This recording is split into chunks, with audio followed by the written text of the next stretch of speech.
الحمد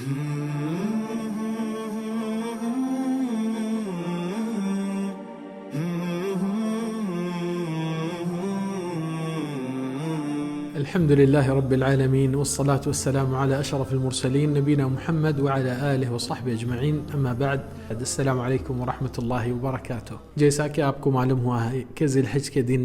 سب سے بہترین اور افضل دن ہے اللہ کے نزدیک۔ ہر نیک صالح عمل کئی گنا زیادہ سب سے بہتر ڈبل ہونے کے چانسز یہاں پر ہے۔ بنیاد اس کی دو چیزوں پہ ہے۔ ایک آپ کے اخلاص کے سچائی اللہ کے خاطر، اللہ تعالیٰ کی محبت میں، اللہ سبحانہ تعالیٰ کے ڈر سے رب کو راضی کرنے کی کوشش کریں گے نیک صالح عمل سے۔ مگر یہ نیک صالح عمل قبول ہونے کے لیے، محفوظ ہونے کے لیے سب سے پہلا بنیادی شرط جو آج حاجیاں بھی جا کر حج کے لیے لبیک اللہم لبیک لبیک لا شریک لک لبیک، اللہ کے ساتھ کسی غیروں کو شریک نہیں ٹھہرانا، نہ مددگاری میں، نہ رکوع سجدے میں، نہ کوئی نظر و نیاز سے، نہ کوئی کسی قسم کی عبادت جو اللہ کا حق ہے کسی اور کو اللہ کے ساتھ جڑایا جائے، شریک کیا جائے۔ کیونکہ شرک کے نتیجے سے سارے اعمال حبط اور ضبط اور ضائع اور برباد ہو جاتے ہیں۔ لوگ روزے کی قبولیت کے لیے مختلف مسائل پوچھتے ہیں زندگی میں اور نماز کے لیے، مگر اصل بنیاد شرط پوری عبادتوں کو قبول ہونے کے لیے کہ آپ کے دل میں لا الہ الا اللہ کی صداقت، اس میں کوئی شرک اور ملاوٹ نہیں ہونا چاہیے، کہ اللہ کی بندگی اس کی وحدانیت کے ساتھ۔ کیونکہ لوگ سمجھتے ہیں کہ اللہ سبحانہ تعالیٰ بھی دیتا ہے، اللہ کے علاوہ دوسروں بھی دیتے ہیں، یعنی کہ اولیاء، انبیاء، فرشتے، کوئی عیسیٰ ابن مریم کو پکارتے ہیں، کوئی شیخ عبد القادر جیلانی کو، کوئی عزیر کو یہودیوں کی طرح۔ تو یہاں پر یہ مسئلہ اللہ تعالیٰ بالکل ایکسیپٹ نہیں کر سکتا کسی قسم کی عبادت میں۔ کیونکہ اللہ سبحانہ تعالیٰ کی عظمت اور بڑائی اس کا حق ہے، اور اللہ کی بڑی صفات میں سب سے بڑی بری چیز جو اللہ ناگوارہ پسند نہیں کرتا ہے وہ شرک ہے، کہ اللہ کی توہین کیا جائے، کہ اللہ کو کسی اور سے ایکول کیا جائے۔ اخلاص کیا ہے اسلام کا؟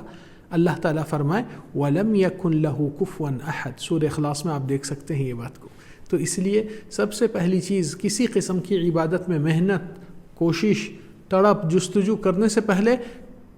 چیک کر لو توحید آپ کا سچا ہے اور اللہ کے ساتھ کسی غیروں کو نہیں ملاتے ہیں، نہ دعا کرنے میں، نہ مدد مانگنے میں، نہ کسی قسم کی عبادت پیش کرنے میں، جب جا کے یہ ساری چیزیں قبول ہو سکتے ہیں، نماز، زکوٰۃ، روزہ اور حج۔ یہاں پر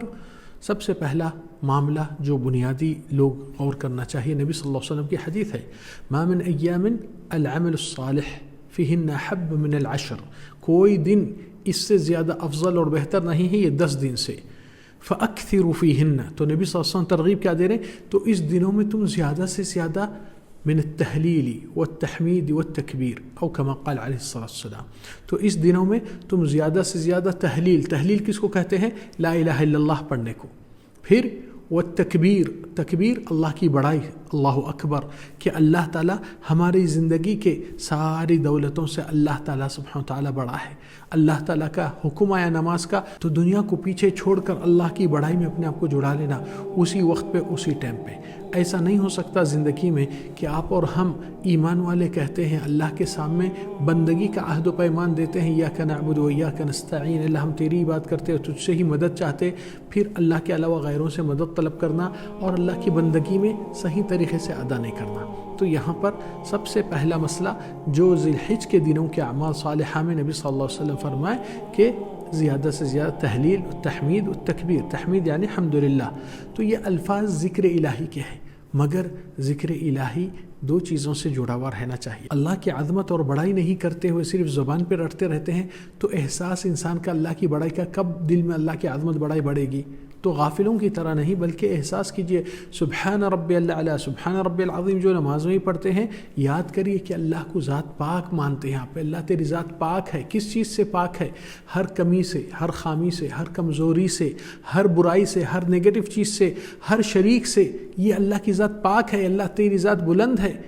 تو اس صفات بلند کی عظمت جب ہوتی ہے کہ اللہ کے سوا کسی کی بڑائی دل میں نہیں، تو وہ رب کی عظمت صحیح طریقے سے ہوتی ہے۔ صرف زبان پہ رٹتے ہیں اور دل میں احساس کرتے ہیں کہ اللہ کے سوا دوسرے بھی دینے والے ہیں، اللہ کے سوا غیروں سے بھی مدد لے سکتے، یہ ایمان ہی چلا گیا۔ تو وہ ذکر اور عبادت کرنے کا کوئی مقصد ہی نہیں، کیونکہ اللہ تعالیٰ قرآن میں قانون رکھے ہیں وَلَقَدْ أُوحِيَ إِلَيْكَ وَإِلَى الَّذِينَ مِن قَبْلِكَ، اے محمد صلی اللہ علیہ وسلم آپ کو بھی وہی حکم دیا گیا ہے جو پچھلے پیغمبروں کو دیا گیا تھا اللہ کے طرف سے وحی کے ذریعے، لَإِنْ أَشْرَكْتَ لَيَحْبَطَنَّ عَمَلُكَ، اللہ کی بڑائی اور بندگی میں کسی اور کو شریک بنائیں گے آپ کے سارے نیکیاں اعمال حبط اور برباد ضائع ہو جائیں گے، وَلَتَكُونَنَّ مِنَ الْخَاسِرِينَ، آپ بھی جو لوگ گھاٹے نقصان میں خسارے میں آئیں گے ان کے ساتھ آپ بھی شامل ہو جائیں گے۔ تو شرک سے احتیاط کرنا اور ایمان کی صداقت سچائی کلمہ شہادت کے اوپر سب سے پہلے اس کے اوپر عمل اور محنت کرنا چاہیے، کیونکہ اللہ تعالیٰ قرآن مجید میں بھی سورہ محمد صلی اللہ علیہ وسلم پر آیت کیا پیش کی گئی، فَاعْلَمْ أَنَّهُ لَا إِلَهَ إِلَّا اللَّهُ، پہلے اس چیز کا علم اور اس کے بارے میں جانکاری حاصل کرو کہ لا الہ الا اللہ بولنے کے بعد اس کے اوپر کتنے شرطیں ہیں، کتنے چیزوں کی پابندی کرنا پڑتا، تو پہلے جانکاری رہو، علم رکھو کہ لا الہ الا اللہ بولنے کے بعد لا الہ الا اللہ کے کیا ٹرم کنڈیشن ہے، کیوں لا الہ الا اللہ بول لیے مگر اس کے خلاف ورزی کرے تو لا الہ الا اللہ برخاست ہو جاتی، باقی نہیں رہتی۔ جیسا انسان وضو کرتا ہے کچھ وضو کے نواقض میں آ جاتا ہے جس کی وجہ سے وضو بھی ٹوٹ جاتا ہے، تو یہاں پر کلمہ شہادت پڑھنے کے بعد اس کے بارے میں جانکاری اور توحید کو سیکھنا ضروری ہے۔ چلے ذی الحج کے دنوں میں تحلیل، تحمید، تکبیر یہ تو نبی صلی اللہ علیہ وسلم ترغیب دیے ہیں، مگر یہ 10 دن کی خوبی کیا ہے؟ اور آپ جانتے ہیں یہ 10 دن کے اندر ایک خاصیت بہت بڑی ہے جو عام دنوں میں ہو ہی نہیں سکتی ہے۔ ان دنوں میں نمازیں بھی ہوتے ہیں جیسا عام دنوں میں ہوتے ہیں، چلو ٹھیک ہے، نبی صلی اللہ علیہ وسلم بھی، امہات مومنین بھی یہ دنوں روزے رہتے تھے ذی الحج کے 1 سے لے کے 9 تک، اور اس میں سب سے عظیم ترین دن ہے جس میں اللہ تعالیٰ جہنم سے کئیوں لوگوں کو آزاد کرتا، سال بھر کے حساب سے زیادہ بھی، جو کہ عرفہ کا دن ہے۔ اس دنوں میں حج کے ایام بھی ہے، جو حج ہوتا ہے